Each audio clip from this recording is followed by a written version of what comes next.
Pacientes, patologías específicas, vamos a ver cuáles son esas características que deberíamos tomar en cuenta. ¿Quiénes son? Mira, lo más importante que nosotros tenemos que tener previsto es lo siguiente.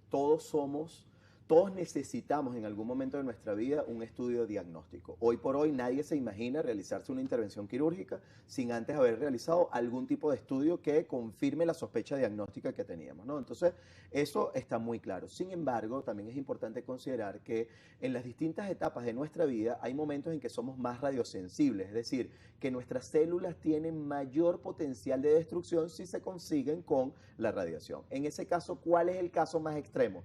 En primera medida, nuestros pacientes pediátricos, obviamente son más pequeños, están en plena formación, hay una cantidad de células que están allí creciendo de manera acelerada y esto conlleva que nosotros tengamos, y además tienen una expectativa de vida muy amplia, por lo tanto, si yo expongo una célula a los 10 años, bueno, incrementar el riesgo en 40 años, bueno, todavía es una persona de 50.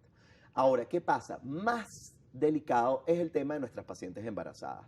En muchas situaciones está la idea o el mito de que una paciente embarazada no puede realizarse un estudio de imagenología. Y esto no es así. Es decir, una paciente embarazada puede realizarse el estudio imagenológico, pero, y aquí es el punto muy importante, bajo ciertas consideraciones. Tenemos la etapa del embarazo la podemos caracterizar o dividir en tres grandes bloques. Lo primero es la etapa preimplantacional. En ese momento cuando quien nos está viendo dice, bueno, no sé si estoy o no estoy embarazada, cuye, creo que estoy embarazada, Cuando pero hay me hice un sospecha. estudio, claro, me hice un estudio hace una semana, ¿qué hago? Entonces, bueno, en ese momento es la etapa del todo o nada. En ese momento nuestras células o las células del bebé en ese momento realmente la mayoría de ellas son células madre y están en pleno crecimiento y además como están pobremente diferenciadas, bueno, tienen la capacidad de corregir algunos de los efectos que pudiera presentar la radiación. Entonces, en ese caso, o la cantidad de radiación es suficiente capaz de generar un aborto espontáneo, por lo cual a veces la paciente ni siquiera se entera que estuvo embarazada, o el paciente, el bebé, va a continuar perfectamente durante su crecimiento. Entonces, esa etapa preimplantacional, yo me realicé una radiografía, no sé qué va a pasar, pero todavía estoy embarazado, ya tengo un mes, no pasa absolutamente nada. Luego tenemos la segunda etapa, que es la etapa más crítica, que es la etapa del periodo fetal temprano. ¿Qué ocurre allí? Ahí es cuando se están empezando a formar los órganos en el bebé, hay toda una cantidad de procesos involucrados y en ese momento nosotros tenemos un límite mínimo de 100 miligray. Para que tengamos una idea o una referencia, eso sería el equivalente a realizarnos 2 tomografías de abdomen. ¿Sí? Un poco para que tengamos la idea o la connotación.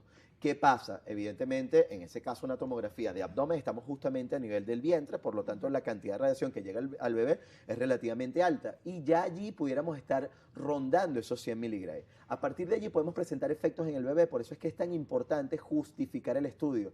Y si usted sospecha que está embarazada o si usted está acompañando a su hijo y le van a hacer una radiografía, etcétera, por favor, solicite la incorporación de su chaleco plomado. El único lugar, y aquí voy a aprovechar las cámaras rápidamente porque sé que estamos contra el reloj, el tema de la mamografía. En mamografía no se recomienda la utilización del protector tiroideo porque hemos demostrado a nivel mundial, y Venezuela es uno también de los pioneros en esta medida, en la cual hemos medido la cantidad de radiación de fuga o la radiación dispersa que proviene del seno a nivel de la tiroides y es completamente baja, es tal cual como la radiación natural de fondo.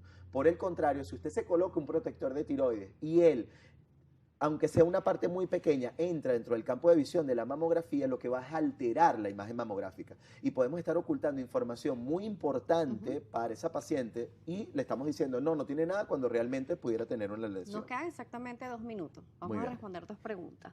Catalina, 85, nos dice, buenas tardes, necesito realizarme un PET óseo y estoy dando lactancia materna exclusiva. ¿Es necesario suspender la lactancia? ¿Cuánto tiempo? Muy Gracias. importante. En el caso de medicina nuclear, en medicina nuclear trabajamos con material radiactivo. A diferencia de imagenología, como el caso de tomografía, mamografía o rayos X, en medicina nuclear incorporamos material radiactivo al paciente y por lo tanto, en este caso particular, sí es necesario que suspendamos 48 horas antes y 24 horas posterior porque ese material radiactivo que inyectamos en ti, obviamente va a poder migrar al caso del bebé. Entonces, sí, en ese caso sí. Yasmin.palacios.182 es el usuario y nos escribe y nos dice lo siguiente. Buenas tardes. Someterse 2 veces a pasar por la puerta de radiación como las que están en los aeropuertos pueden ser dañino para la salud. Mira, excelente pregunta. Mira, el tema de las puertas, digamos, o de los detectores de metal funcionan con campos electromagnéticos, pero no con rayos X. En los equipos que sí, en aquellos donde tú levantas la mano, como el caso del aeropuerto de Maiquetía, en donde es de baja radiación, es un campo muy, muy bajo en el caso de rayos X,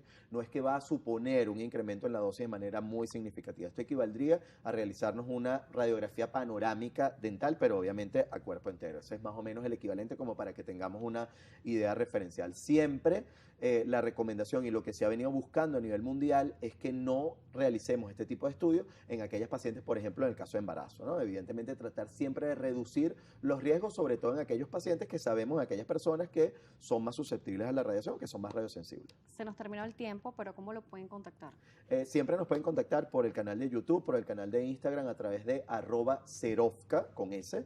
Y allí tenemos, bueno, material súper importante, tanto a la divulgación para pacientes como también para los profesionales de la salud, completamente abiertos.